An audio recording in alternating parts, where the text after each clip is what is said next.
Bonsoir, je pense qu'on va pouvoir commencer cette cérémonie d'une certaine façon, cher Philippe. Donc, le Collège de France s'affirme comme une référence naturelle pour les grands artistes contemporains. Pierre Boulez fut professeur sur une chaire pérenne dans cette maison. Philippe Manoury nous rejoint aujourd'hui sur la chaire annuelle de création artistique, occupée avant lui par d'autres artistes, le plus souvent des figures marquantes. Chacun a encore en tête, pour sortir de la seule musique, Anselme Kiefer, Christian de Portzamparc, Tony Cragg ou plus récemment Alain Mabanckou. Les grandes conférences du Collège de France permettent aussi de recevoir un artiste le temps d'une soirée. Ce fut le cas pour Anish Kapoor en juin 2016, qui put dialoguer devant vous avec Jean de Loisy. Ce sera bientôt celui d'Enrique Villamatas, puis de Franck Gehry, et enfin, pour clore l'année 2017, de Mario Vargas Llosa. Nous envisageons par ailleurs d'accueillir des artistes en résidence, sans obligation d'enseignement, et selon des formes à définir avec chacun d'entre eux. Nous ne nous interdisons pas de pigmenter ces invitations par celles de grands scientifiques, sciences humaines comprises. En effet, artistes et savants qui ouvrent des champs nouveaux se ressemblent souvent par la force de leur imagination, ce qui n'exclut nullement la rigueur intellectuelle, non plus que la connaissance, souvent essentielle, de l'histoire de leur discipline. Une imagination qui, pour paraphraser François Jacob, parlant du vivant, permet de deviner sous le visible l'invisible. On pourrait parler de la part du risque, souvent individuelle et nécessaire à toute invention significative, en art comme en science, comme s'il s'agissait à chaque fois d'inventer son propre langage. Sans cette part du risque, la science devient répétitive et descriptive, même si c'est toujours avec plus de détails.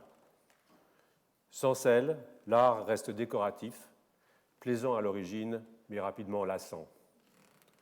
Si la problématique art-science, si souvent évoquée aujourd'hui, a un sens, c'est donc bien, j'en suis convaincu, dans ce recours commun à l'imagination, ce propre des humains, qu'il faut l'aller chercher. C'est sur cette position tout aussi bien, que je laisse la parole à Gérard Berry, qui va nous présenter Philippe Manoury, un artiste qui ne manque ni d'imagination, ni d'intérêt pour les techniques les plus contemporaines, et que nous sommes fiers d'accueillir aujourd'hui au Collège de France pour un enseignement intitulé « Musique, son et signes ».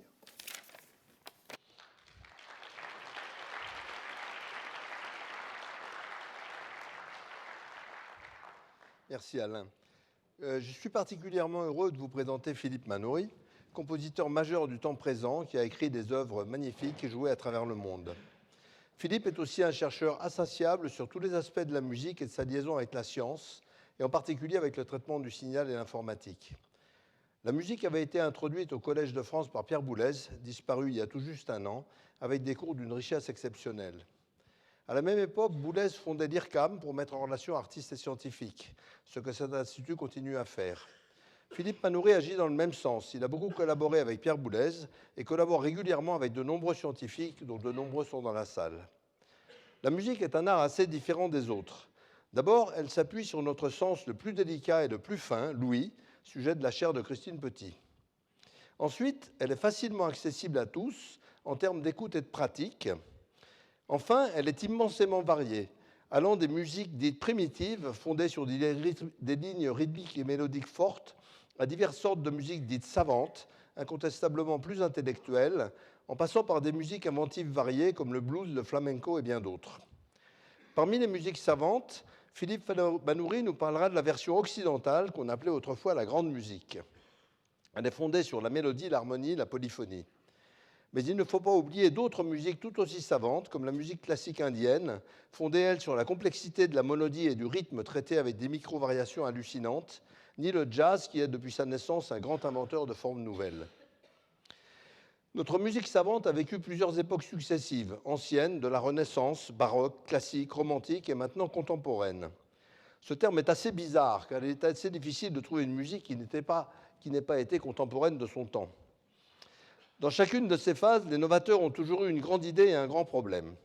L'idée est celle de la recherche de nouveautés dans le son, dans les amalgames sonores, les thèmes, les articulations et la virtuosité, conduisant à de nouvelles façons de composer et d'interpréter. Le problème est celui de la trop grande force du passé, les compositeurs géniaux n'ayant pas manqué à chaque époque, et l'objectif de faire la même chose ne suffisant pas à un esprit créateur. De plus, chaque évolution majeure a posé des problèmes d'acceptation par le public, souvent plus conservateurs qu'avides de nouveautés. Cela se voit encore aujourd'hui. Les formes anciennes bien comprises sont souvent préférées aux formes nouvelles qui demandent un changement de culture et donc une nouvelle éducation, ce qui n'est jamais facile une fois jeunesse passée. Les compositeurs de la seconde moitié du XXe siècle ont cherché à ouvrir de nouvelles formes, de toutes les façons possibles. Ils se sont appropriés de nouveaux instruments électriques puis informatiques de plus en plus perfectionnés, jusqu'à l'époque actuelle où l'informatique et les mathématiques peuvent fabriquer absolument tous les sons et enchaînements de sons possibles dans le temps et dans l'espace. Cette toute-puissance n'est pas facile à gérer, surtout si on veut garder la chaleur dans la musique, le sens musical étant par construction absent des circuits de l'ordinateur. Philippe Manoury compose souvent des œuvres mixtes, joignant interprètes humains et ordinateurs, et il a participé de façon directe à la conception et à la réalisation des outils informatiques correspondants. À l'IRCAM, avec le mathématicien et informaticien Miller Pouquet, il a participé au développement du logiciel MaxMSP de synthèse de son en temps réel, qui est devenu le grand standard du domaine. Il a joué un rôle important dans le développement et l'utilisation du système Antescofo, développé à l'IRCAM par Archiaconte et son équipe, qui permet aux ordinateurs de s'adapter finement au jeu des hommes, au lieu de demander aux hommes de s'aligner sur le jeu brutal des ordinateurs. Antescofo a déjà été présenté ici dans les séminaires de mon propre cours, où Philippe Manoury nous a aussi exposé la question centrale du temps en musique. Il va nous parler de la spatialisation de la musique et du rapport entre orchestre, haut-parleurs et spectateurs. Enfin, il discutera une question qui devient centrale, celle de l'évolution nécessaire de l'écriture musicale, typique de notre musique savante, qui est parfaitement adaptée aux œuvres du passé, mais beaucoup moins au nouveau monde de la mixité des sons naturels et artificiels et synthétiques. Mais il parlera de tout ça bien mieux que moi, et je lui laisse donc le micro. Merci.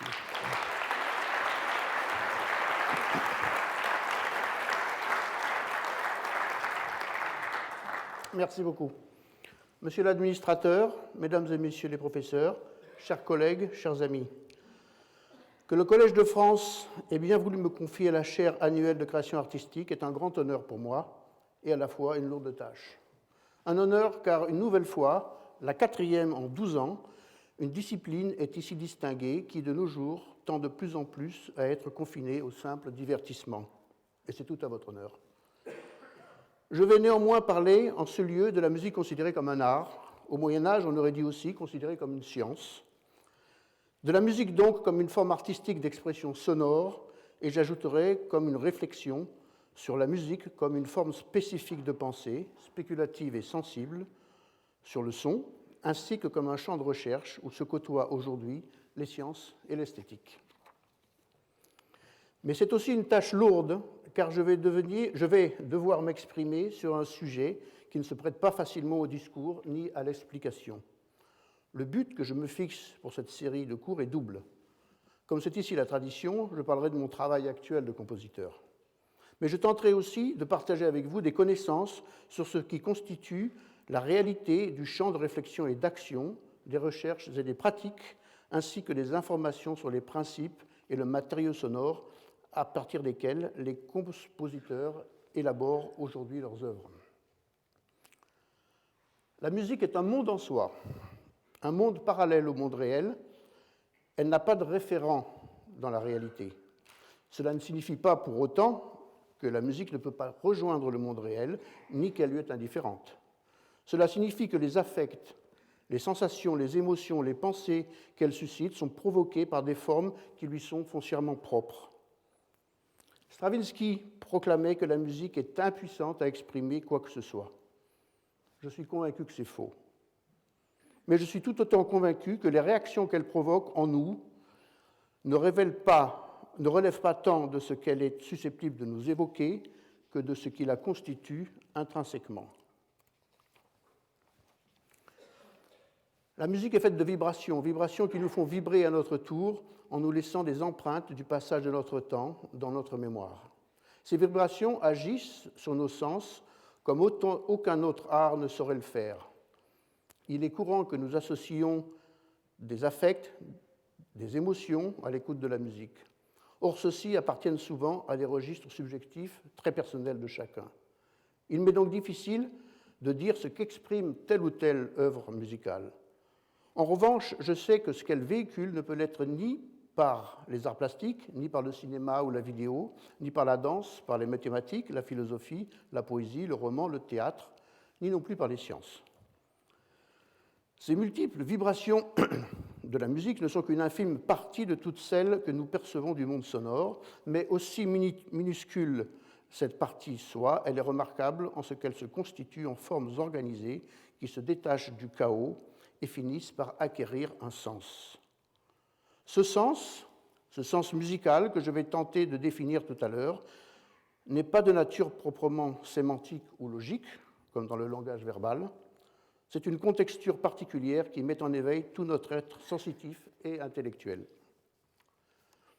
Pour beaucoup de gens, composer de la musique doit s'apparenter à une activité tout à fait spontanée, où l'inspiration descend sur le compositeur, un peu comme une lumière qui éclairerait les ténèbres.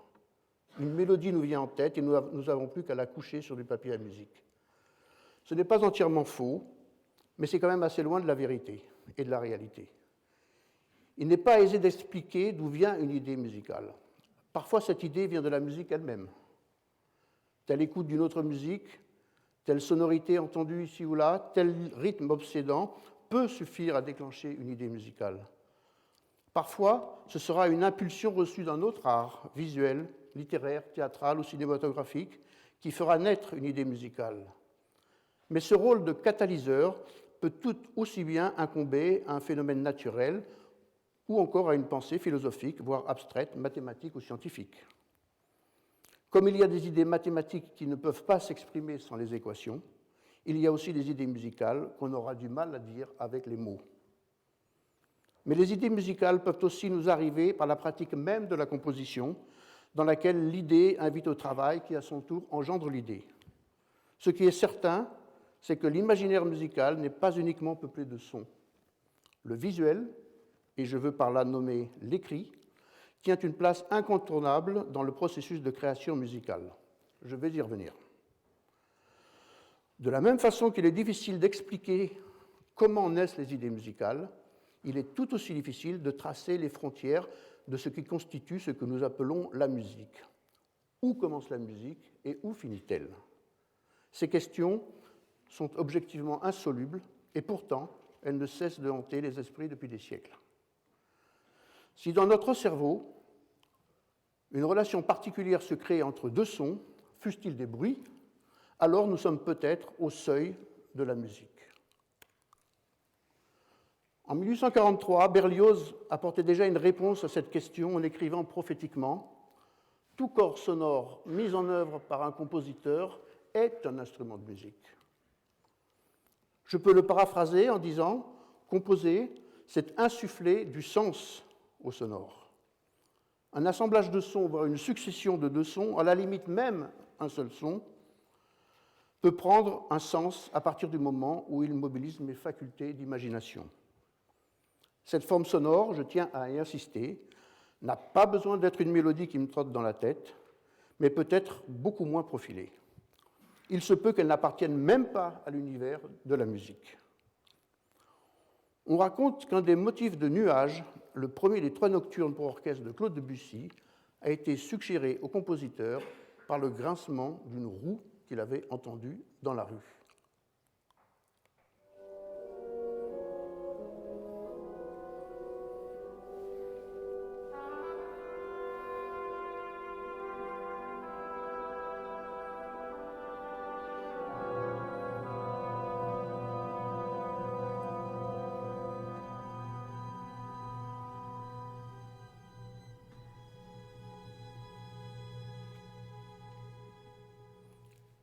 Quelles raisons ont poussé Debussy à transformer un grincement de roue en un motif musical mélancolique? Personne ne le sait ni ne le saura. Ce qui m'amène à avancer cette proposition, la musique naît là où l'on veut bien l'accueillir. Ce n'est cependant pas parce qu'une idée musicale naît de cette manière qu'un processus de composition est automatiquement enclenché. Je ne saurais prétendre, après John Cage, que tout événement sonore peut devenir musique et qu'il suffit pour cela de le décider. À vrai dire, ce n'est même pas moi qui décide. Une idée musicale est quelque chose qui s'impose à moi. Mais je ne pense pas que cela puisse advenir dans n'importe quel moment ni dans n'importe quelle situation. Contrairement au peintre qui peut créer une forme visuelle tout en ayant la réalité plastique sous ses yeux, je ne peux pas composer lorsque d'autres musiques sonnent autour de moi. La musique étant une forme organisée du sonore, il ne me semble pas possible de la faire naître ailleurs que dans un milieu sonore inorganisé. Là seulement, une forme sonore peut prendre un sens musical, qu'elle naisse de mon imagination ou, comme ce fut peut-être le cas de ce grincement chez Debussy, qu'elle me soit proposée par l'environnement. Avant d'aborder la question de l'invention musicale proprement dite, il est important de considérer ce qui constitue notre monde, cette matière première que nous, les musiciens, utilisons pour produire la musique. Je veux parler du son. Dans une classification très générale, on peut tracer 3 grandes catégories pour définir la source sonore du son acoustique. Ce sont le souffle, la percussion et le frottement. Les instruments de musique, bien sûr, mais le bruit du vent, celui d'une chute d'eau, d'un moteur d'avion, participent de ces modes de production. On pourrait multiplier ces productions sonores primaires en y incluant les crépitements, les cassures, les grésillements, les pétillements, les pincements, etc. Mais on peut penser à juste raison que ces dernières ne sont que des cas subsidiaires par rapport aux premières. Un crépitement, par exemple, peut être entendu comme une succession chaotique de minuscules percussions. Beaucoup de sons, par ailleurs, sont de nature hybride en ce sens qu'ils participent de plusieurs de ces catégories à la fois. La voix humaine, par exemple, est de nature autant soufflée que percussive, voire frottée.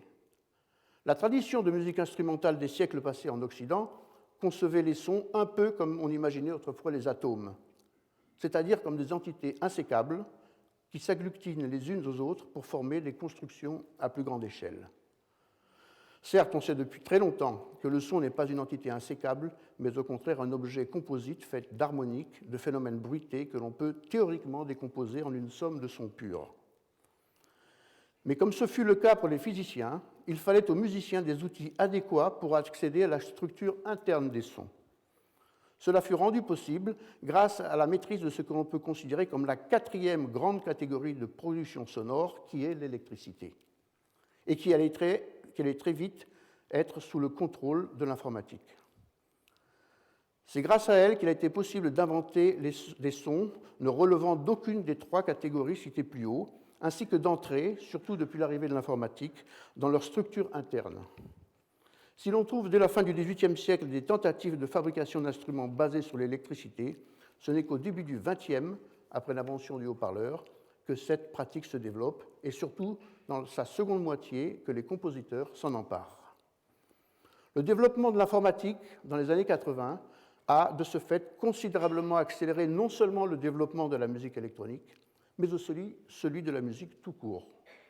Ces catégories de base que je viens d'énumérer, le souffle, la percussion et le frottement, fondent notre relation première, sinon primaire, avec l'univers des sons, donc avec la musique. Ces quelques exemples partagent un élément commun, ils sont tous provoqués par le souffle.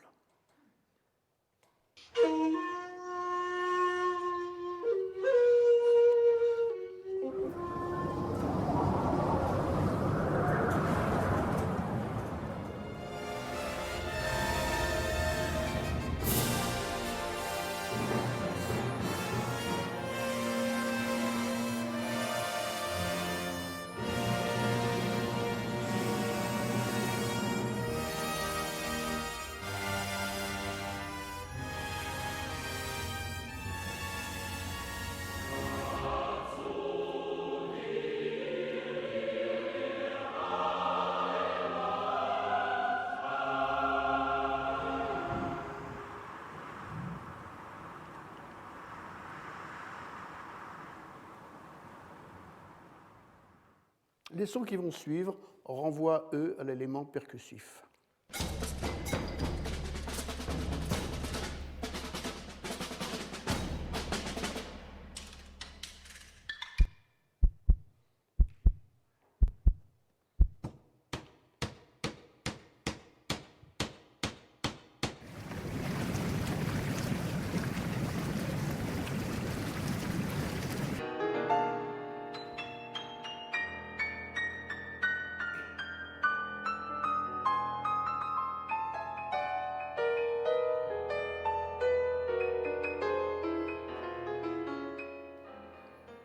Enfin, dernière catégorie, les sons que vous entendrez maintenant sont tous issus du frottement.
Il se trouve que l'électricité, cette quatrième manière de produire le son, si elle peut aussi être, grâce à l'enregistrement, le véhicule des trois premières, possède ses propres modalités de reconnaissance. Voici donc une musique qui est produite presque intégralement, puisqu'il y a quelques sons de piano et de percussion, mais dans sa fondation qui est presque intégralement produite grâce à l'électricité.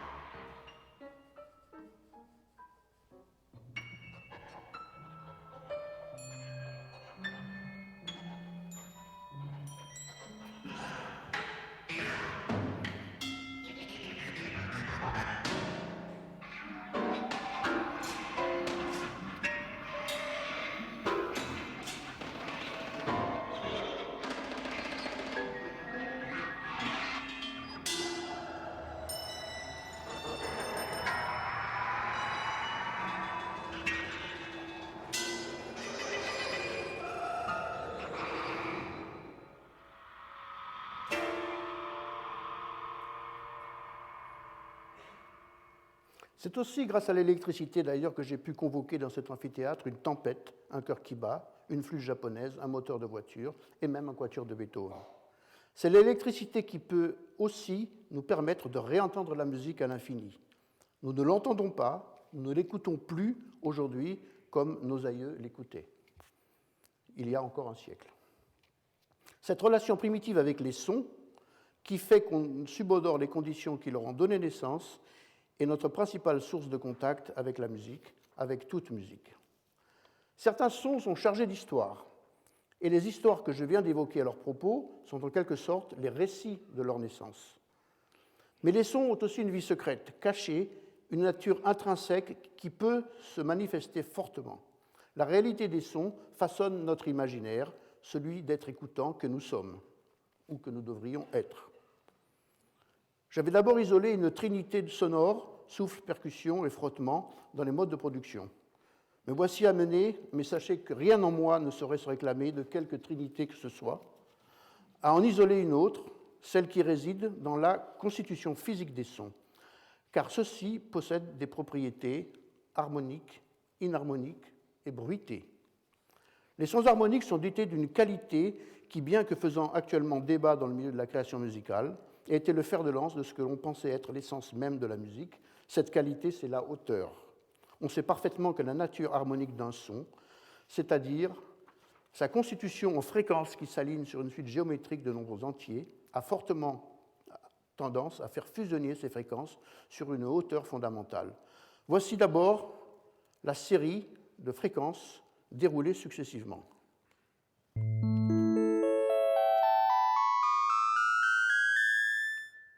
Et voici maintenant cette même série de fréquences, mais cette fois-ci jouées simultanément. Et vous voyez qu'il y a une hauteur principale qui se dégage. Cette petite démonstration a pour but de mettre en évidence que dans cette configuration précise, la somme des sons superposés fusionne en une hauteur unique. En d'autres termes, pour parler comme la Gestalt théorie, on dira que le tout est différent de la somme des parties.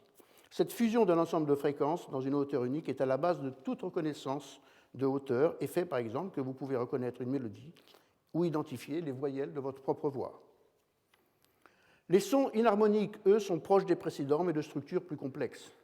Les fréquences ici ne fusionnent pas dans une hauteur fondamentale unique, et c'est ce qui les rend leur classement difficile. Les sons inharmoniques les plus répandus sont ceux qui sont produits par les objets métalliques ou ceux des cloches et des carillons, qui sont très familiers à nos oreilles, bien que nous soyons tous d'accord pour dire qu'ils sonnent faux. Cette dimension inharmonique qui empêche leur fusion sur une hauteur fondamentale et nous empêche aussi d'identifier une mélodie. Voici une mélodie pourtant très connue, mais jouée avec des sons inharmoniques. Vous arriverez peut-être à identifier son rythme, mais il est très probable que vous aurez quelques difficultés à en identifier la mélodie.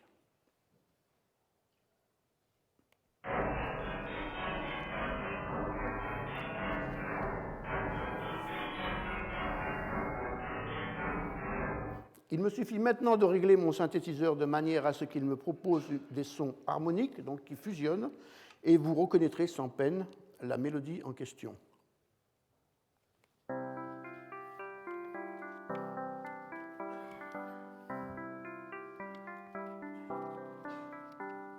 Cela n'a de valeur que pour la démonstration. Ce n'est pas ainsi que je compose avec les sons inharmoniques. La famille des sons inharmoniques est encore assez chaotique, mais extrêmement riche de possibilités sonores.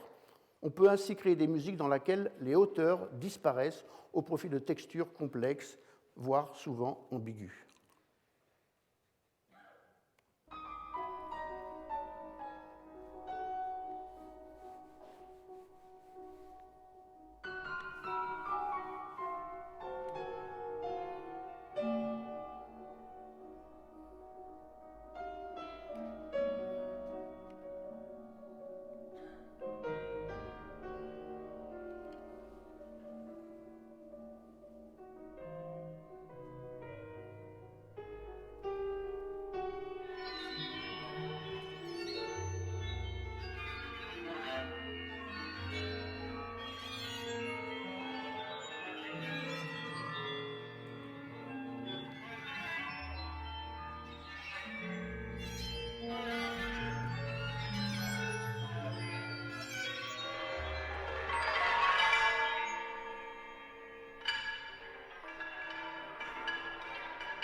Enfin vient l'immense famille des sons bruités. La culture occidentale a toujours opposé les bruits aux sons, les premiers ayant souvent été désignés comme désagréables en comparaison avec les seconds. Certaines civilisations musicales, comme la japonaise ou de nombreuses cultures africaines, considèrent pourtant le bruit comme faisant partie de la musique, alors que l'Europe a tout fait pour le bannir. On appelle bruit tout ce qui ne donne pas de hauteur repérable. De ce point de vue, les sons bruités sont de loin les plus nombreux que l'on trouve dans la nature. Les sons du vent, de la mer, les raclements, les grattements, les frictions, les percussions, ainsi que les consonnes de notre voix parlée sont bruitées. Sans le bruit, il nous serait impossible de distinguer les instruments les uns des autres, car c'est dans leur phase de début que l'on nomme l'attaque que les sons instrumentaux mettent leur signature. Le bruit que provoque la pression d'un archet qui fait vibrer le chevalet d'un violon est aussi essentiel que celui du marteau qui vient frapper une corde d'un piano ou que celui du souffle qui précède le début d'un son de clarinette. Un compositeur peut y puiser les prémices d'une idée musicale. Cela a été parfois mon cas, comme pour mon tout premier opéra, ce 5e parallèle, dont l'action se déroule dans un hall d'aéroport bloqué par une tempête de neige. L'aéroport est signalé dès le début par le bruit des panneaux signalétiques qui se font dans la texture de l'orchestre.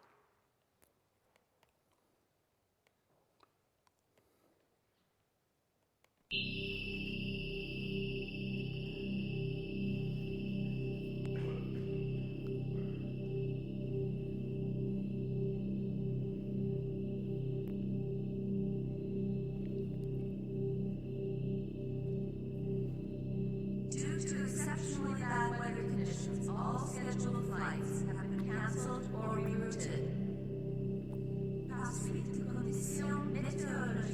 exceptionnel, tous les vols prévus sont annulés ou détournés.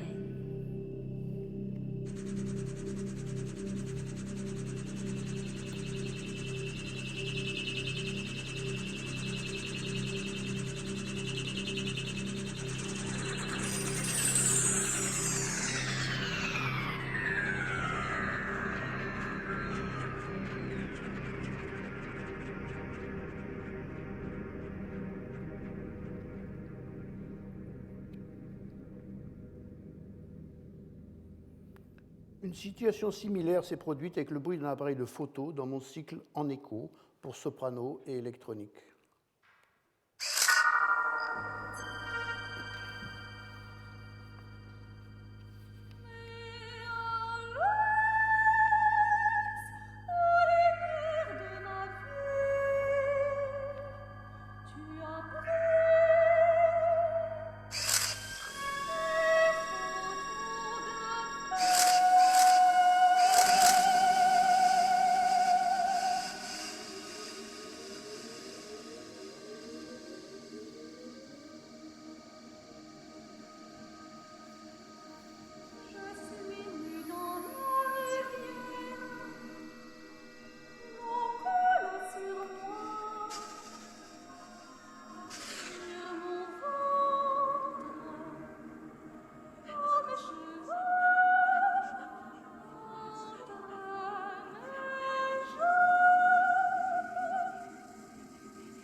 Le bruit, c'est aussi ce qui articule notre parole et nous la rend intelligible.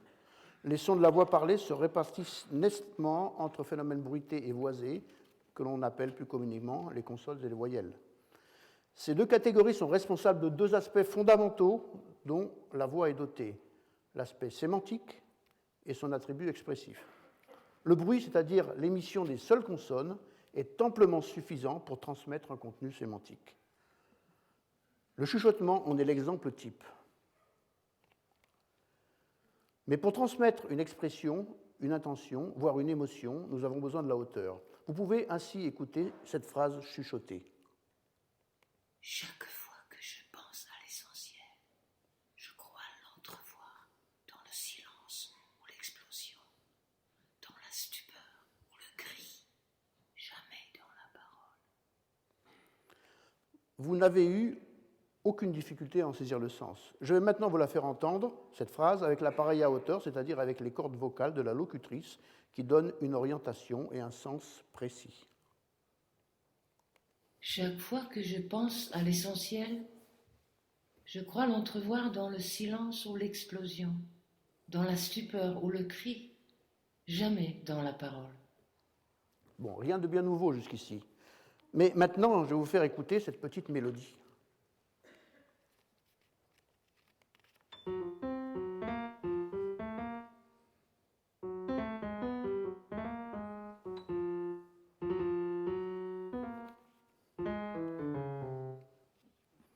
Ce n'est pas là une mélodie que j'aurais moi-même composée. Elle ressemble plutôt à un thème de jazz d'un Lenny Tristano, par exemple. Mais ce sont les hauteurs qui se sont produites spontanément au cours de la lecture à haute voix, comme vous allez vous en apercevoir. Chaque fois que je pense à l'essentiel, je crois l'entrevoir dans le silence ou l'explosion, dans la stupeur ou le cri, jamais dans la parole. Restons un instant sur le son, si vous le voulez bien, et tâchons d'en approfondir notre connaissance. Les différentes catégories que je viens de nommer sont certes très pratiques, mais se révèlent tout à fait insuffisantes pour rendre compte de notre savoir actuel sur les sons. Celui-ci s'est grandement étendu depuis quelques années. Mais il n'est pas anodin de penser qu'il y a eu des périodes dans l'histoire au cours desquelles certaines théories musicales et certaines pratiques de la composition prenaient leur essence dans la connaissance physique du son, et que nous sommes peut-être en train de vivre quelque chose de semblable aujourd'hui. On peut remonter à Rameau, qui cherchait l'explication de l'harmonie tonale dans la résonance naturelle des sons harmoniques. On peut passer les époques classiques et romantiques et en venir directement au compositeur qui, à la suite d'Anton Webern, avait divisé l'univers musical en 4 composants principaux, la hauteur, la durée, l'intensité et le timbre. Un peu plus tard, principalement en France, les compositeurs de la mouvance spectrale se sont intéressés à la structure interne des sons, surtout à leur contenu fréquentiel, qui leur servait de modèle pour les reconstituer à la grande échelle de l'orchestre. Tous ces exemples montrent que la connaissance du son a souvent exercé une influence déterminante sur les théories de la composition. Le fait que des théories pêchent parfois par manque de rigueur n'a néanmoins pas empêché que des chefs-d'œuvre aient pu être composés à partir d'elles. Depuis quelques années, principalement grâce à l'informatique, nos connaissances sur le son sont devenues très riches. Et ce que, par exemple, on prenait jadis pour des phénomènes stables et réguliers s'est avéré chaotique et plus complexe qu'on ne l'imaginait alors. Nos connaissances sur le son nous permettent de créer une réalité virtuelle avec une précision confondante.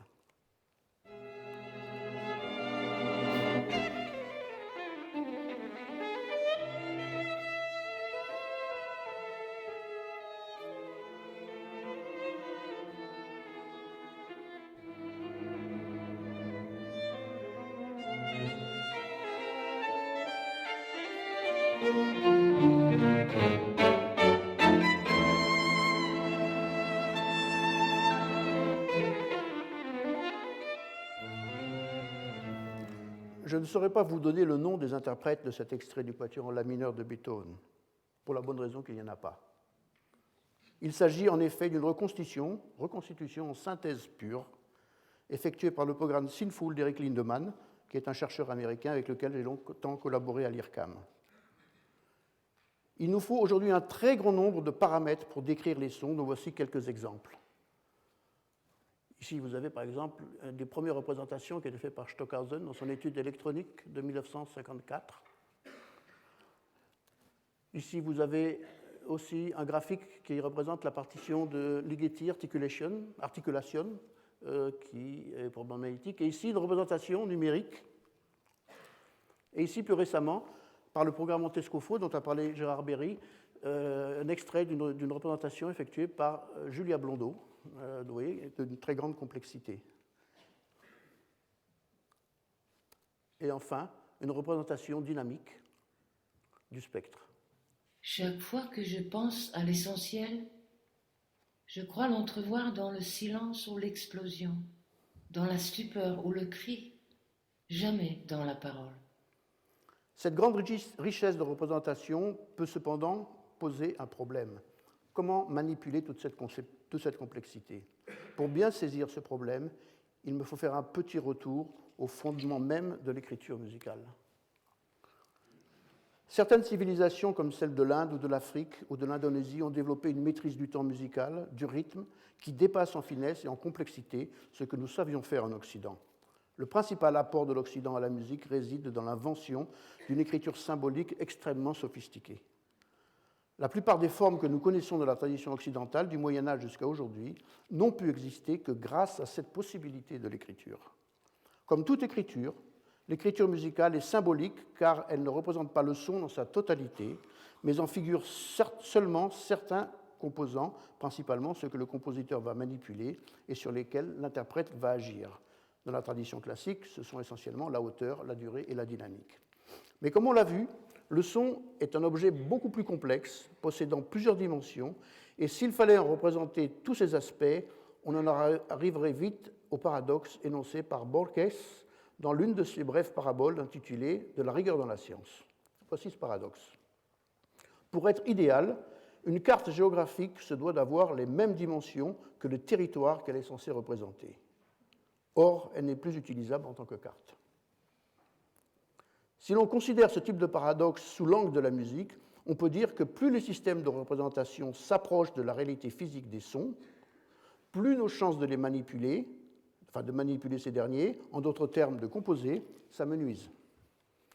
La composition n'a justement été possible qu'à partir du moment où un système de représentation symbolique relativement simple était mis en place.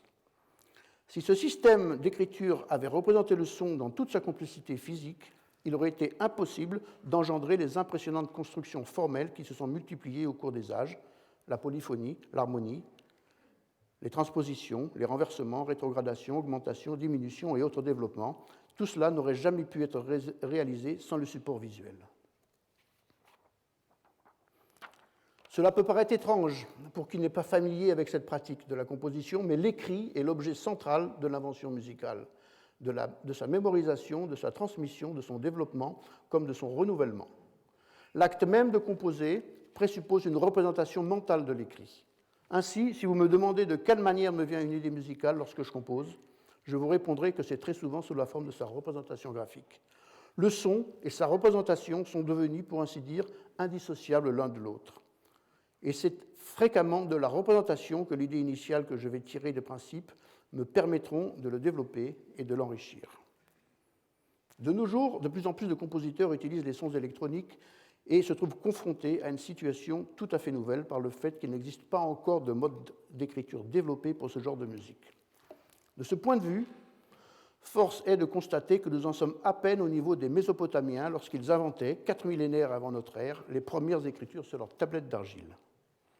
Or, la complexité du phénomène sonore, telle qu'elle nous a été révélée par l'analyse numérique, fait frein à cette volonté de simplification symbolique. Il est néanmoins souhaitable que dans les années à venir, la recherche d'une écriture symbolique pour la musique électronique devienne un chantier des plus fécondants pour la création musicale. Mais est-ce vraiment possible ? La question est posée et il nous faut apporter des réponses. Pour que cette vision dialectique du sonore et de sa représentation dans l'invention musicale soit entière, il me faut que je m'arrête un instant sur un aspect qui est au centre de ce dispositif. Je veux parler de l'oralité. Dès qu'il s'agit de notre musique, notre époque a très souvent la fâcheuse tendance à opposer l'écriture et l'oralité. On aime ainsi opposer l'écriture de la musique dite savante à l'oralité des musiques dites populaires, ou encore le formalisme de la composition à la spontanéité de l'improvisation. J'aimerais montrer au contraire comment, dans la musique, l'écriture et l'oralité forment un couple indissociable. Et c'est précisément là où l'écrit est impuissant à représenter la totalité des phénomènes sonores que jouent pleinement leur rôle les pratiques coutumières orales. À titre d'exemple, voici un manuscrit de Johann Sebastian Bach dans lequel vous remarquerez qu'il n'existe aucune indication ni de tempo, ni de nuance, ni de phrasé. Avec un nombre limité de signes, nous voici néanmoins en présence d'une construction très élaborée, puisqu'il s'agit de la fameuse chaconne pour violoncelle. Ce qu'on ne peut pas représenter à l'intérieur d'une logique structurée, comme peut se définir une partie importante de la composition, dans laquelle abondent les règles, les réseaux de contraintes et les processus formels, ceci trouvera sa place dans une logique floue, à l'intérieur de laquelle il est presque impossible de donner quelque unité de mesure que ce soit. Je vais vous en donner un exemple lié au piano, mais tout instrument ferait l'affaire en l'occurrence. Lorsque je joue du piano, il ne m'est pas possible d'interpréter les hauteurs des sons, comme je le ferais avec un violon ou avec ma voix, puisqu'au piano, les hauteurs sont contrôlées par un mécanisme de touche et de marteau frappant les cordes. En revanche, la manière dont je vais contrôler la vitesse avec laquelle ces marteaux viendront frapper les cordes est entièrement sous mon contrôle, et c'est de ce dernier que va dépendre la dynamique du son, donc une grande partie de l'expression musicale. Il se trouve qu'on n'a jamais réussi à noter les différents niveaux d'intensité de façon précise, bien que l'oreille humaine soit capable d'en apprécier une immense diversité. Au-delà de 8 niveaux, que l'on nomme pianissimo, pianissimo, piano, mezzo piano, mezzo forte, forte, fortissimo, fortissimo, rien ne saurait être inscrit dans la partition. C'est comme ça. Nous sommes d'ailleurs dans une impossibilité encore plus grande, qui est celle de définir exactement ce que sont ces niveaux sonores que je viens d'énumérer. Je peux écrire mezzo forte, or je ne peux pas en donner la moindre définition, si ce n'est qu'elle doit se situer quelque part entre un piano et un forte. Des dynamiques, donc, qu'il m'est tout autant impossible de définir. Il s'agit là d'une zone mentale imprécise, à partir de laquelle je peux accéder à une représentation floue. Ainsi, l'espace laissé libre par les limites mêmes de l'écrit ouvre la voie à l'oralité. Mais qu'en est-il de la musique électronique, disposant de tous les moyens technologiques actuels ? La réponse est assez surprenante. Loin d'être des machines froides et automatiques qu'on aurait tendance à s'imaginer, un ordinateur peut se révéler un trait d'union idéal entre l'écrit et l'oral. Pour En écho, une de mes œuvres pourtant déjà assez ancienne, puisque je l'ai composée il y a 25 ans, Miller Puckett, le mathématicien avec lequel je collabore depuis les années 80, avait mis au point une méthode pour détecter les 3 premiers formants de la voix humaine. Les formants sont des zones du spectre sonore où sont concentrées les voyelles. Vous voyez ici les formants de la voyelle A, voilà, qui sont représentés ici. Ensuite, vous voyez ceux de la voyelle E, ce sont ces pics, ça ce sont les hauteurs, les fréquences. La voyelle I, qui sont différents, et la voyelle U. Si j'avais demandé à Donatienne Michel Dansac, la chanteuse qui a créé ce cycle de mélodies, de placer son premier formant à 300 Hz, son deuxième à 750 et son troisième à 2400, elle m'aurait pris pour un fou. Et elle aurait eu raison. La seule chose que je pouvais lui demander, c'était de me chanter la voyelle U sur une hauteur précise pendant un temps encore mesurable, mais avec une intensité plus que relative. Or, il se trouve qu'entre entre ma partition et sa voix, j'avais placé ce dispositif qui me permettait de saisir toutes les évolutions de ces formants au moment même où elle les produisait et de les envoyer à un système de synthèse sonore en temps réel qui allait les reproduire avec une exactitude parfaite. Il m'était donc impossible de connaître la valeur exacte des paramètres sonores que j'allais utiliser pour produire la musique de synthèse qui devait l'accompagner.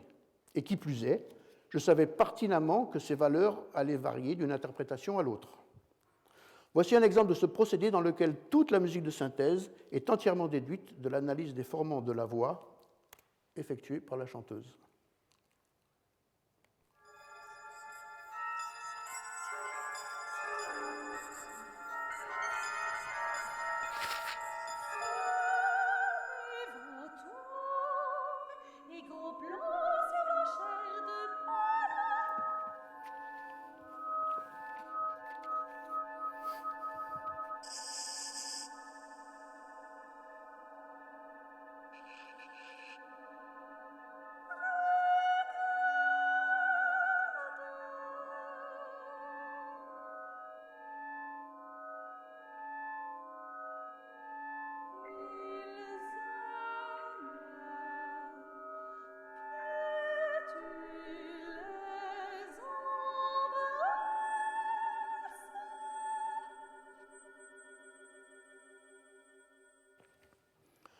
L'absence d'indication que l'on a pu observer tout à l'heure dans le manuscrit de Bach était suppléée par une très longue tradition de pratique orale. Bien qu'au fur et à mesure de l'évolution de la musique, la notation se soit faite de plus en plus précise et de nos jours de plus en plus détaillée, on imagine mal que ce fossé entre l'écrit et l'oral puisse un jour être comblé. Et c'est d'ailleurs très bien ainsi, car sans cette zone floue mais fondamentale, il n'y aurait plus d'interprétation possible. L'interprétation ne peut exister sans le hasard, sans l'aventure, sans le principe de l'instant.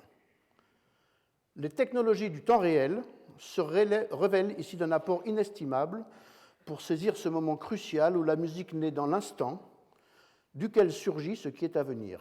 J'ai donné à ce procédé de composition le nom de partition virtuelle. Mais puisqu'il s'agit ici de parler de l'oralité, il aurait été dommage de ne pas traiter ce qui en constitue le véhicule par excellence, qui est la voix parlée. En décrivant les caractéristiques très générales des sons, j'ai montré que certains aspects, tels que le bruit ou l'inharmonicité, peuvent avoir des conséquences très importantes quant à la perception et la reconnaissance des formes sonores. Parmi celles-ci, la voix parlée nous offre un champ extrêmement vaste de motifs que je n'ai aucune gêne à situer au seuil de la musique. Je ne ferai pas ici, j'en serais d'ailleurs bien incapable, l'historique des influences que le langage parlé a pu avoir sur la musique, mais je pense que chacun peut se le représenter sans qu'il soit besoin d'en fournir une quantité d'exemples. Les différentes formes de prosodie, de récitatif, de déclamation qui ont fleuri dans toutes les cultures humaines sont d'une richesse considérable.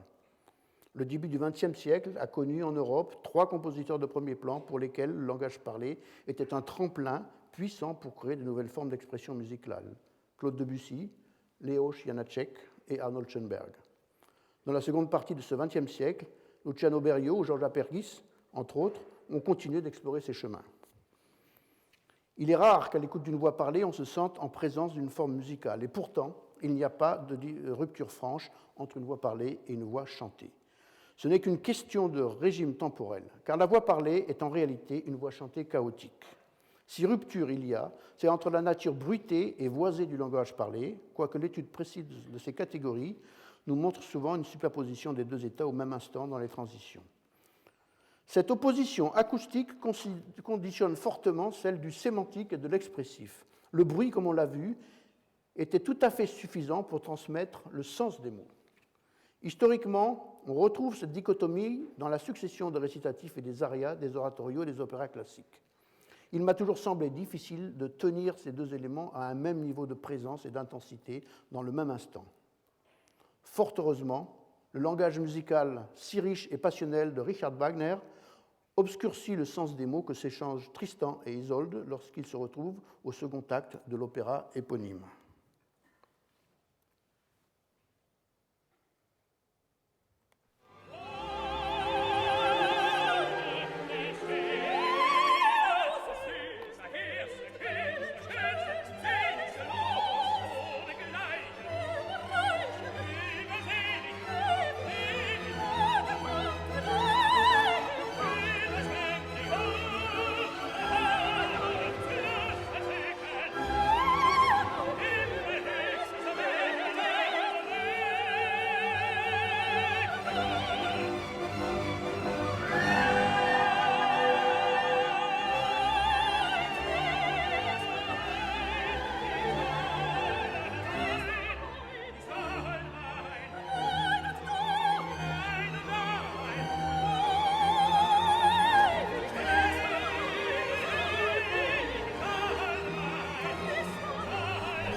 La situation se suffit à elle-même. La teneur du chant masque la portée sémantique des mots en nous faisant pénétrer dans un imaginaire littéralement indicible. Mais entre le parler et le chanter, entre le bruit, porteur de sens littéral, et le voisé, qui en est comme l'expression incarnée, existent de nombreuses formes intermédiaires. Je suis en train de composer Kein Licht, une œuvre scénique sur un texte de l'écrivaine autrichienne Elfriede Jelinek, à laquelle j'ai fini par donner le nom de Singspiel, rien à voir avec le Singspiel.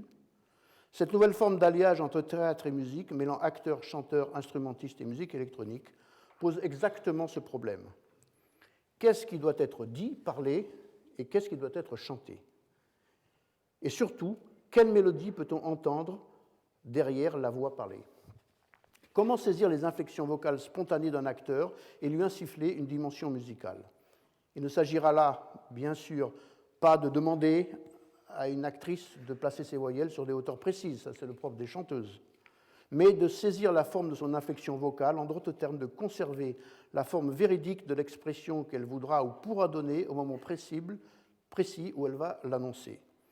C'est dans la vérité de l'instant présent, dans ce qu'il a de plus intime et singulier, que je tente de créer une forme d'expression musicale.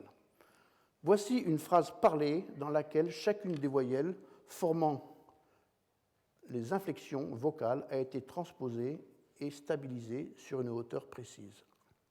Dem Beben, dem Sturm, der Zertrümmerung, so weit ist es gegangen, so weit, so hoch gestiegen. Il se crée ainsi un nouveau type de récitatif qui prend sa source dans le parler naturel, sans intention musicale consciente, sur lequel va s'imprégner une structure musicale tout en conservant les inflexions tout à fait spontanées de la voix parlée. Au regard du déterminisme de l'écriture, la composante orale de la musique introduit une dimension indéterministe. L'indéterminisme est une grande question qui agite toute la science, en particulier celle qui s'occupe d'expliquer les phénomènes de la nature. Et si une partie de l'art trouve ses modèles dans la nature, il n'y a pas de raison pour que l'art n'intègre pas cette composante indéterministe. La pensée musicale de nos jours ne saurait s'en passer. Mais vous seriez tout à fait en droit de vous demander si laisser le hasard prendre possession de la création n'est pas une sorte de démission de l'artiste. D'autant que le hasard peut parfois jouer de mauvais tours. Il y a des jours où la chance ne nous sourit pas. Je pourrais répondre à cette objection de différentes façons. D'abord, je ne vois pas de quelle démission le hasard pourrait être le signe, étant donné qu'une grande partie des conditions qui guident la pratique même de la musique, comme je l'ai montré tout à l'heure, sont elles-mêmes imprédictibles avec exactitude, tributaires d'un indéterminisme fondamental. Ensuite, j'aimerais montrer comment l'indéterminisme peut fournir, voire forger un nouveau modèle formel pour la musique d'aujourd'hui. Alors, quelle forme donner à l'œuvre, aux œuvres qu'on s'apprête à composer? Le problème pour tout artiste est bien celui de la forme. Comment une musique se déploie dans le temps? Comment mettre en rapport ce qui est de l'ordre de l'acquis, du connu, du prévisible, avec ce qui ne l'est pas? Comment articuler un discours oscillant entre mémoire et anticipation? Que sait-on du futur immédiat lorsqu'on suit les méandres d'un discours musical en cours d'exécution? L'incertitude occupe une place primordiale dans le processus de perception musicale. Je devrais plutôt dire occupée, car notre propension à réécouter la musique nous incite plus à jouir de la reproduction du même qu'à la découverte du nouveau. Dans la découverte d'une œuvre nouvelle, qu'elle soit nouvelle en soi ou nouvelle pour soi, il se crée un processus que je pourrais comparer à un voyage. Si nous savons où nous allons, ou si nous pensons savoir où nous allons, nous ignorons encore le chemin qui va nous y conduire. Est-ce que les événements auxquels nous serons confrontés étaient prévisibles, un peu, beaucoup, ou totalement inattendus? Le problème de l'anticipation en musique est très délicat, car il dépend tout à la fois de la complexité de l'œuvre elle-même et de la capacité de l'auditeur à pressentir le futur en fonction de sa connaissance du style de musique en question, sans oublier sa disposition du moment à l'accueillir. Pour complexe qu'il soit, ce problème est crucial entre tous. Je vais y revenir. Si l'indéterminisme fait partie du processus de perception musicale, il est tout aussi opérant, comme on l'a vu dans l'interprétation, mais également dans la création elle-même. Autant je peux composer des formes dans lesquelles tout est prévu, structuré, planifié, autant il m'arrive d'en créer d'autres où certains événements ne seront que probables. Dans ces dernières, ce que je sais du futur est de l'ordre d'un horizon dont je peux percevoir les contours, mais pas encore le détail. Mais l'auditeur, allez-vous me demander comment peut-il savoir ce qui est prévu intentionnellement et ce qui est le fruit d'un calcul probabiliste ou d'une interprétation spontanée? Je ne pourrai malheureusement pas vous répondre avec précision. J'essaierai cependant de faire transparaître dans cette forme la part d'incertitude qui préside à sa conception. Dans ces derniers exemples, je vous ferai entendre des extraits d'une œuvre récente, Le temps mode d'emploi, pour deux pianos et électronique, dans laquelle des chemins sont créés via des chaînes de Markov, qui est un procédé permettant d'engendrer des situations en calculant les probabilités d'un événement d'être suivi par tel ou tel autre. Dans ce cas, ce seront des notes qui seront suivies les unes par rapport aux autres. Dans cette œuvre, donc, ces chemins se trouvent interrompus par des accords. L'apparition de ce dernier n'est pas déterminée, elle est probabiliste.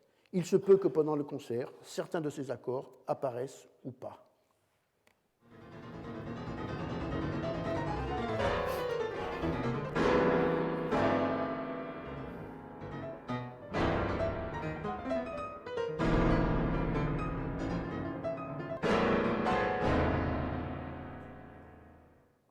Au fur et à mesure de l'évolution de ce processus dans l'œuvre, la probabilité d'apparition de ces accords venant bloquer les mélodies se fera plus grande, jusqu'à interrompre ces dernières à tout bout de champ, mais toujours de façon aléatoire.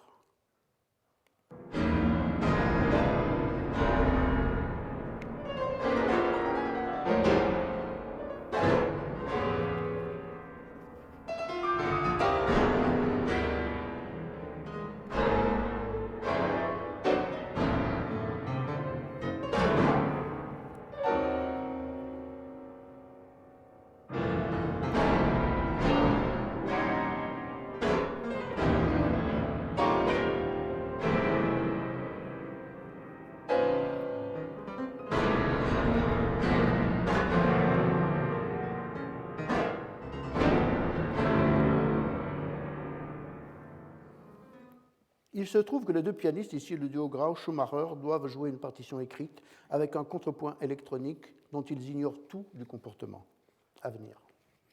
Ils devront alors réagir intuitivement par rapport à ce que l'ordinateur, lui, produira de façon chaotique et sans intuition aucune. Cette mise en jeu des pianistes, devant adapter leur jeu aux aléas de la musique électronique, peut s'apparenter à deux individus marchant sous un orage. Ils savent très bien que la foudre peut s'abattre sur tel ou tel point, la probabilité qu'elle tombe sur l'un d'entre eux n'est pas nulle. Ils ont une connaissance intuitive de la densité de ces déflagrations dans le temps, mais ils ignorent tout du moment exact et du lieu précis où cela va se produire. Ainsi, les interprètes sont amenés à gauchir parfois fortement certains éléments de la partition qu'ils ont sous les yeux en fonction du contexte sonore incertain qui se déploie autour d'eux. La partition doit alors comporter des espaces d'ouverture, car les deux pianistes ne peuvent ni se synchroniser entre eux, ni se synchroniser avec la musique électronique composée en temps réel. Chaque exécution sera donc unique, pas dans le sens traditionnel du terme qui veut qu'un texte écrit donne lieu à une infinité d'interprétations, mais dans un sens plus nouveau. La musique qui surgit à un moment donné ne pourra jamais se reproduire à l'identique. Malgré cette recréation permanente et perpétuelle, c'est néanmoins toujours la même œuvre que l'on reconnaîtra. Ces formes chaotiques sont comme des volutes de fumée, toujours changeantes, mais toujours reconnaissables. Les formes musicales d'aujourd'hui peuvent parfois paraître très complexes, trop complexes, diront certains. Mais qui pourrait prétendre que celles d'hier étaient plus simples? Certes, nous y sommes plus habitués, et par là même, notre pouvoir d'anticipation y est plus développé. L'anticipation est ce qui définit le mieux notre rapport à la musique. Lorsque nous écoutons une musique dont nous connaissons les codes, soit pour les avoir étudiés, ce qui n'est pas la situation la plus fréquente, soit pour y être conditionnés de manière sauvage, ce qui est de loin le cas le plus répandu aujourd'hui, nous sommes dans un terrain connu dont l'horizon nous apparaît comme facilement prévisible. Lorsque ces codes ne sont pas assez répandus, et que nous sommes obligés de les découvrir et de les assimiler en cours de route pendant la perception de l'œuvre elle-même, notre pouvoir d'anticipation s'en trouve considérablement réduit. Ce qui ressemblait tout à l'heure à un horizon largement prévisible devient ici une succession d'instants dont chacun ne nous semble pas toujours organiquement lié au précédent. Le processus de perception de la musique ressemble fortement à l'apprentissage d'une langue étrangère. Le degré de familiarité augmente avec l'assimilation des codes qui la conditionnent. Mais au-delà de cette familiarité avec les codes, sommes-nous si sûrs de comprendre mieux une musique de Mozart qu'une œuvre contemporaine? Cette illusion de comprendre, car en musique il ne peut s'agir que d'une illusion, se révélera de même nature que l'on prenne le final de la symphonie Jupiter ou Painted Black des Rolling Stones, car certains codes, par exemple la stabilité du tempo ou l'anticipation des cadences, seront les mêmes. On croit comprendre alors qu'on est juste habitué. Le sujet sur lequel j'aimerais conclure cette leçon ne fait pas partie de ce qui constitue foncièrement la musique, mais il est d'une importance capitale pour que cette dernière puisse se déployer. C'est bien entendu l'espace. Les effets les plus spectaculaires concernant le traitement de l'espace dans la musique sont ceux qui font voyager les sons d'un point à un autre. C'est là aussi un des grands apports de la technologie. Mais l'espace, c'est aussi ce qui est propre au lieu d'où provient la musique. Un lieu proche ou lointain, sec ou réverbéré, clair ou sombre, précis ou flou, les qualificatifs pour le décrire sont innombrables. La distance qui nous sépare de la source du son, tout comme l'espace qui renvoie à ces derniers, sont des facteurs de transformation puissamment poétiques. Notre rapport à ce qu'on perçoit en est affecté. Que l'on songe au célèbre passage de La Recherche du temps perdu dans lequel le narrateur observe un groupe de jeunes filles marchant sur la plage. La distance et l'espace introduisent des ambiguïtés qui, loin d'obscurcir la réalité, nous font que l'appareil d'un mystère qui nous attire vers elle, vers cette réalité, ou dans le cas du narrateur, vers les filles. Mais pour la musique, l'espace est très souvent celui de la salle de concert et non celui de la plage. Voilà plus de 2 siècles qu'on place les musiciens de la même manière pour constituer ce qu'on appelle un orchestre symphonique. N'y en aurait-il pas d'autres? Nous voyons en ce moment s'ériger des nouvelles salles de concert dont les architectures de plus en plus étonnantes témoignent d'une volonté de modifier la distance géographique, mais aussi sociale qui sépare le public de la scène. La frontalité seule n'est plus tellement de mise et la diversité des points d'écoute devient une nouvelle donne. Il faut bien sûr que ces salles ne soient pas le lieu exclusif d'un répertoire classique ou romantique qui, lui, a bel et bien été conçu pour être perçu frontalement. Il faut qu'elles deviennent aussi les écrins d'œuvres nouvelles qui sauront redistribuer le son d'une toute autre façon. Mais l'architecture, l'orchestre, le répertoire, la création et le bon équilibre financier constituent une drôle d'équation à 5 inconnus qui n'est pas aisée de résoudre. Je travaille actuellement sur la trilogie Köln, un triptyque pour orchestre spatialisé autour du public, spécialement imaginé pour la salle de la Philharmonie de Cologne, à l'invitation de son chef, François-Xavier Roth. L'orchestre est disposé en groupes divers, parfois hétérogènes, tout autour du public, qui se trouve ainsi au centre du dispositif sonore et non plus à sa périphérie. Si le son électronique a ouvert des voies inouïes, le son purement acoustique de l'orchestre, pourvu qu'il soit repensé, ne devrait rien avoir à lui envier. Que ce soit avec les moyens électroniques d'aujourd'hui ou encore avec une nouvelle disposition du public dans l'espace de l'orchestre, ce qui m'importe surtout est la situation de la musique en train de s'inventer dans l'instant. Il faut mettre l'instant présent, notre présent, autant nourri de connaissances du temps passé que bourré d'incertitudes, au centre de notre vie, de notre attention. Cela vaut pour les œuvres aussi bien que pour les interprètes et pour le public qui, à chaque exécution d'une œuvre, vivra un moment unique car non reproductible. Il faut penser que l'histoire ne se réduit pas à un gel des présents successifs, à la conservation des mémoires, mais qu'elle se déploie là, devant nous, bien vivante. L'histoire de notre musique fourmille d'inventeurs, et elle continuera d'en fourmiller, j'en suis convaincu. Au début de cette conférence, j'ai réfuté Igor Stravinsky proclamant la musique impuissante à exprimer quoi que ce soit. J'aimerais maintenant conclure en m'inscrivant dans la direction opposée. Si j'ai intitulé cette conférence « L'invention de la musique », c'est en référence à une autre phrase célèbre du même Stravinsky qui figure elle aussi dans sa poétique musicale et qui dit « Nous avons un devoir envers la musique, c'est de l'inventer ». Merci beaucoup.